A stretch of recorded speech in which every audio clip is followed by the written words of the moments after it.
Well, we're going to finish up with one more fight, and that's going to be a preview. That's going to be for next week, 4th of July, Saturday night. And that preview we're going to do is a homecoming fight for the youngest champion in boxing, Abdullah Mason, fighting in Cleveland, Ohio, his hometown. He was supposed to be taking on Joe Cordina. Joe Cordina had some issues with getting a visa, not able to come over.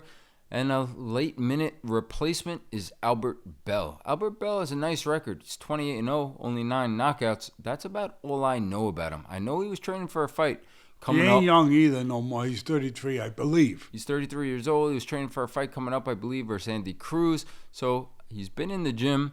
He's in shape. He should be ready in those ways. But for those who aren't familiar with him, just get a quick peek into his style, the difference in this fight, and what you think for Mason and Bell. Am I giving this on the ropes? Should I give him the whole enchilada here? Give it all. Give it all? The whole enchilada? That's it. The whole 9 yards? The winner? The whole thing? All right. I'll give it to him real quick. Mason, as my son said, originally was fighting Cordina. I thought he was going to knock out Cordina. Tough kid. Been stopped once, only once.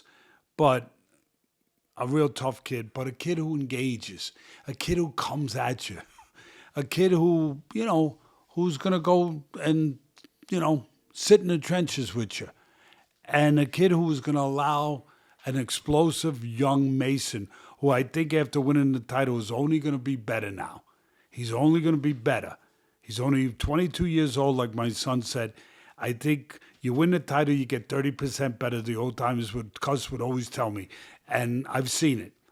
And I thought he was going to stop Cordina. I had it in my pick. I had it all done in the report. He stops him, take the under, whatever it was, because he was a big favorite, 12-1 favorite, whatever. So I couldn't do that. Couldn't say take Mason, not going to lay 12-1. I said take the under. It's changed dramatically. Usually, the guy who's got the full camp has the edge when it's a fighter coming in on short notice. The guy on short notice, he might not be in shape. He didn't have time to get ready for that style, and he's coming in. But you see a lot of, in the old days, upsets when guys come in on short notice. There's a reason. Because the guy who's supposed to have the edge, the guy who had a full camp, the guy who's the favorite, all of a sudden that edge becomes not an edge. It's a disadvantage. It's a negative because he prepared for a whole different style. A whole different style. He was preparing for a southpaw in Cordina for the whole camp. Now he's fighting an orthodox fighter. That's number one. He was preparing for an aggressive fighter. Now he's fighting a guy who's not aggressive. He was fighting for a guy that was his same height, size, maybe a little different, but basically the same.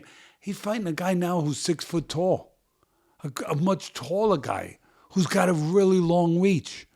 Mason's got a good reach too, by the way, even though he's shorter. But everything has changed dramatically now. He's had no time to prepare for this new guy, where he was preparing for the other style the whole time. They have to change in midstream now. That's something to do. That's a test for this young kid who just became a champion. Bell is a guy that this is his moment. This is Jay 33. It ain't going to happen again.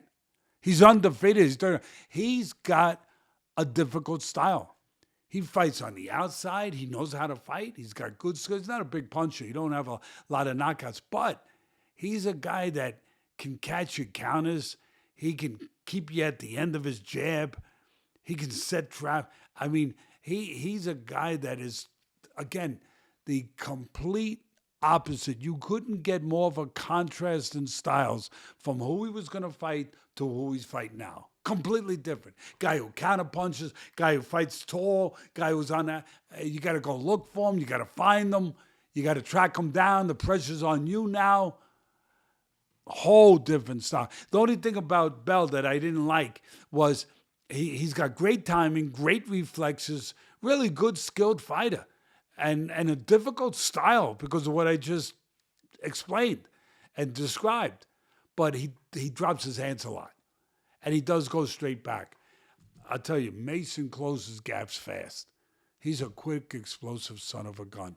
Quick hands and quick feet. He's going to have to close that gap fast and catch him pulling back with his hands down, because he does pull back with his head up and his hands down. He's going to have to catch him that way.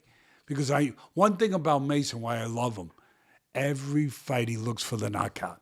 Not in a stupid way, not in a reckless way. I mean, he's a good buttoned-up fighter, but he's always looking to knock you out. That's what I loved about Sugar Ray Leonard. I mean, a whole different story, different level. He would wish he could become a Sugar Ray Leonard. Who knows? But Sugar Ray Leonard, one of the greatest fighters ever, one of my favorites. Everybody knows that. But he was always looking to get rid of you.